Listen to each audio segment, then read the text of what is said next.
नमस्कार, आप देख रहे हैं एनबी न्यूज़ 24/7 नीलम बोध के साथ। यूपी के गजरौला में जातिवाद का नंगा नाच।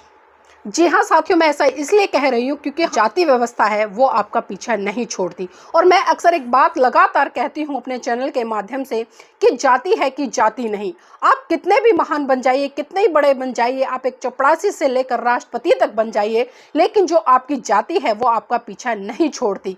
और इसका कारण जीता जागता है क्योंकि तथाकथित वर्ण व्यवस्था के अनुसार जो लोग अपने आप को श्रेष्ठ श्रेणी में पाते हैं वो कभी नहीं चाहते कि इस भारत देश से जाति व्यवस्था खत्म हो, क्योंकि जिस दिन इस देश से जाति व्यवस्था खत्म हो गई उस दिन समानता स्थापित हो जाएगी और सभी लोग समान रूप से सम्मान पाने लगेंगे। लेकिन तथाकथित लोग कभी भी ऐसा नहीं चाहेंगे कि उनका वर्चस्व खत्म हो। और जिस तरह से पायदान, अगर मैं बात करूं पहला, दूसरा, तीसरा, चौथा, जिस तरह से वो पहले पायदान पर बैठे हैं और निचले 3 पायदान लगातार उनकी सेवा कर रहे हैं, उन्हें कभी भी मंजूर नहीं होगा कि वो एक लाइन में आकर एक बराबर सभी खड़े हो जाए। साथियों, अगर मैं उत्तर प्रदेश की बात करूं तो जातीय आधार पर उत्तर प्रदेश और राजस्थान 2 ऐसे राज्य हैं जिसमें कि लगातार जातीय आधार पर इतने अत्याचार, शोषण हो रहे हैं कि वो रुकने का नाम भी नहीं ले रहे। अभी ताजा प्रकरण उत्तर प्रदेश के गजरौला का निकल कर आया है। जी हाँ साथियों, प्रकरण है स्कूल का। और स्कूल का प्रकरण ऐसा है कि जहाँ पर हम देखते हैं कि जो एक अध्यापक है वो कहीं ना कहीं बच्चों को शिक्षा देता है, समानता की बातें सिखाता है, वो सबको एक साथ बिठाकर कक्षा में समान रूप से शिक्षा देता है। लेकिन जब उसी विद्यालय के शिक्षक ही ये भूल जाए कि हम शिक्षक हैं या हमें बच्चों को क्या पढ़ाना है या हमें दूसरे शिक्षक के साथ में किस तरह का व्यवहार करना है, तो आप समझ सकते हैं कि वहाँ के हालात कैसे उत्पन्न हो सकते हैं। याद होगी आपको बलिया की वो घटना, जब एक दलित छात्र के द्वारा एक अध्यापक की बाइक पर हाथ रख दिया गया गलती से, और उस अध्यापक ने कमरे में ले जाकर उस छात्र को बंद करके और प्लास्टिक के पाइप से उसकी इतनी पिटाई करी, लात घूंसों से इतना मारा कि वह बच्चा बेहोश हो गया। और जब उन्होंने उसके घर वालों को बताया और जब उसके घर वाले उस बच्चे को अस्पताल लेकर गए तो साथियों बच्चे ने अस्पताल में ही दम तोड़ दिया। तो आप इस घटनाक्रम से ही समझ सकते हैं कि जो जातिवाद का जहर है लोगों में कितनी बुरी तरह से भरा पड़ा है।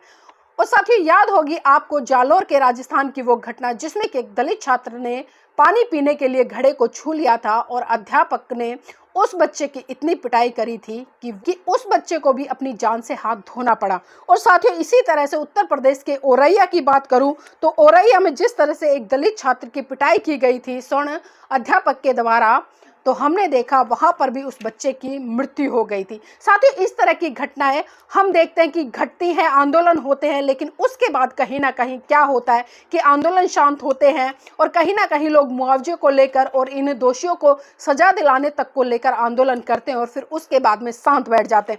लेकिन अभी ताजा प्रकरण उत्तर प्रदेश गजरौला का जिस तरह से मैं बता रही हूँ निकल कर आया और जातिवाद की सारी हदें पार कर दी हैं।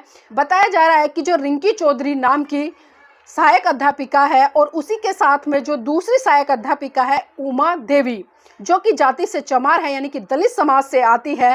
और जब रिंकी चौधरी की उषा देवी के साथ में पढ़ाई को लेकर कुछ विवाद हुआ तो तब साथियों इस रिंकी चौधरी नाम की जातिवादी अध्यापक ने जो उषा देवी अध्यापिका जो कि दलित समाज से है इसको इतनी बुरी तरह से मारा, इसके साथ में मारपीट की गई, लात घूंसे इसके ऊपर इसने बरसाए। और इतना ही नहीं, पूरी कक्षा के सामने, बच्चों के सामने, जो बच्चे एक अध्यापक को आदर्श के रूप में देखते हैं उन तमाम बच्चों के सामने इस रिंकी चौधरी जातिवादी अध्यापक ने इस उषा देवी अध्यापक को जाति सूचक शब्दों से संबोधित किया और इसको यहाँ तक कह डाला कि मैं जाटनी हूँ और तू चमारन है और तेरी ऐसी हालत कर दूंगी कि तू सुधार भी नहीं पाएगी। साथियों आप ये वीडियो खुद देखिए और आकलन कीजिए कि आज़ादी के 77 साल के बाद भी भारत में आखिर क्या घट रहा है। सभी सम्मानित साथियों से मेरा हाथ जोड़ कर निवेदन है, मैं आप सबके समक्ष अपने साथ हुई आप बीती घटना बताना चाहती हूँ। मैं उमा देवी उच्च प्राथमिक विद्यालय गजरौला की सहायक अध्यापिका हूँ।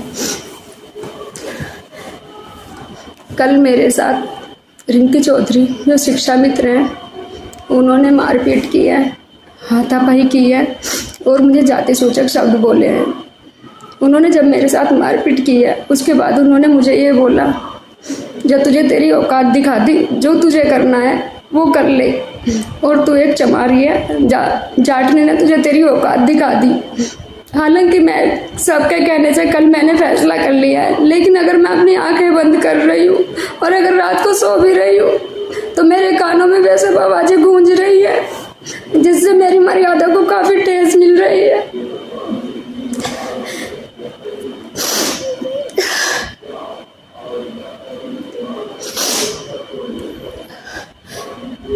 मैं अपनी हिम्मत इतनी नहीं जुटा पा रही हूँ जिन बच्चों के बीच, जिन बच्चों के सामने मेरे साथ ये सब हुआ है। मैं कभी जिंदगी में उन बच्चों के सामना कर पाऊंगी या नहीं, क्या मैंने इसीलिए एक शिक्षक की पढ़ाई की थी कि ये सब मेरे साथ होगा। मैंने ये कभी लाइफ में एक्सेप्ट नहीं किया था कि ये सब होगा, और मैं कभी चाहूंगी भी नहीं कभी किसी और शिक्षक साथी के साथ ऐसा हो। जिसके साथ ऐसा होता सिर्फ वो ही समझ सकता है कि उसके दिल पर क्या बीत रही है, और दूसरा कोई नहीं समझ सकता।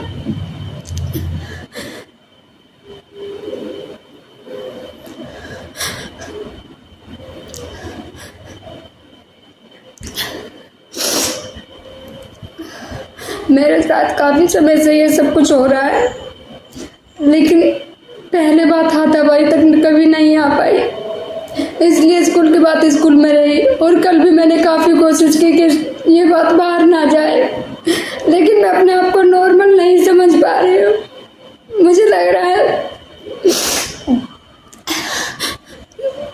मेरा घर परिवार मेरा सब असंतुलित हो चुका है और मेरा सम्मान खत्म हो चुका है। मुझे ऐसा फील हो रहा है।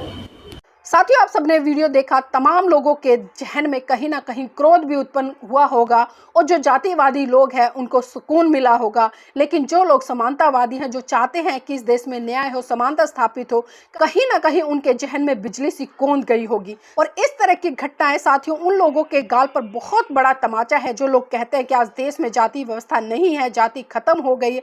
और साथियों इसी के साथ साथ मैं एक प्रकरण से आपको और अवगत कराती चलूं। अभी 15 अगस्त को मध्य प्रदेश के सतना से एक ऐसी खबर निकलकर आई थी जिसमें कि एक दलित श्रद्धा सिंह नाम की सरपंच है, और जब वो झंडा फहराने जाती है तो वहां पर स्वर्ण समाज का उप प्रधान और सचिव उस श्रद्धा सिंह सरपंच को झंडा फहराने नहीं देते और उसको नीचा दिखाते हुए खुद ही ध्वजारोहण कर देते हैं। और साथियों उसके बाद अभी 2-3 दिन पहले पता चला कि एक मीटिंग रखी गई थी और उस मीटिंग में तमाम अधिकारी आए थे।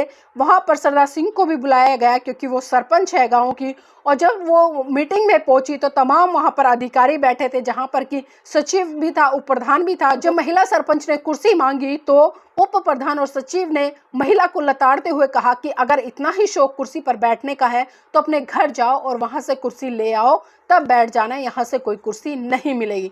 तो साथियों ये घटनाक्रम मैंने आपको इसलिए बताए हैं कि हम बड़ी बड़ी बातें तो कर लेते हैं, बड़े बड़े भाषण तो दे लेते हैं, लेकिन साथियों हम कहीं ना कहीं देखते हैं कि इन भाषणों के पीछे, इन बातों के पीछे कोई बड़ा बदलाव छुपा नहीं होता, बल्कि औपचारिकता के तौर पर हम भाषण देते हैं या बातें करते हैं।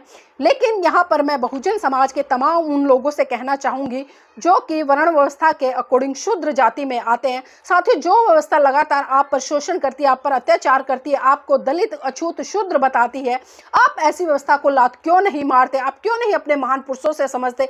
चाहे मैं उसमें किसी की बात करूं, चाहे मैं ललित सिंह यादव जी की बात करूं या डॉक्टर BR अम्बेडकर जी की बात करूं या तमाम ऐसे बहुजन नायक नायिकाओं की बात करूं जिन्होंने इस हिंदूवादी व्यवस्था को लात मारकर बुद्धिज्म की तरफ बढ़ने का संकल्प लिया, और वो संकल्प ही नहीं लिया बल्कि उन्होंने पूरा भी किया। और साथियों उन्होंने इस देश से जाति व्यवस्था खत्म करने के लिए सबसे पहले उस व्यवस्था को लात मारी जो व्यवस्था इनको छोटा, अछूत, नीच और दलित बताती थी। साथियों घटनाएं आए दिन हो रही हैं, घटनाएं रुक नहीं रही हैं, और इस तरह की घटनाओं को रोकने के लिए सबसे बड़ा हथियार अगर आपके पास में है तो आपको उस व्यवस्था को छोड़ना पड़ेगा जो व्यवस्था आप पर अत्याचार, शोषण करती है। और वो व्यवस्था साथियों अगर मैं बात करूं खुले शब्दों में, वो है आज हिंदूवादी व्यवस्था, जो कहीं ना कहीं जाति के आधार पर, धर्म के नाम पर, वो गरीबी अमीरी के नाम पर, या आपको जिस तरह से गो तस्करों के नाम पर दिन दहाड़े मार देती है, आपकी बहन बेटियों के साथ में अत्याचार, शोषण हो रहे, आपकी बहन बेटियों की इज्जत आए दिन तार तार हो रही है।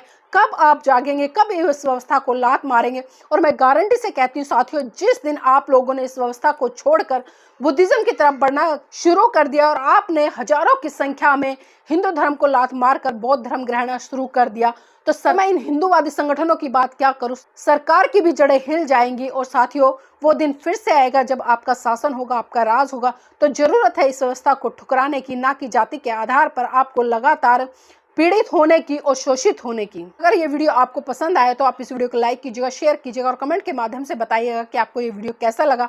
और अभी तक जिस साथी ने हमारे चैनल को सब्सक्राइब नहीं किया है तो प्लीज़ हमारे चैनल को सब्सक्राइब जरूर कर लें।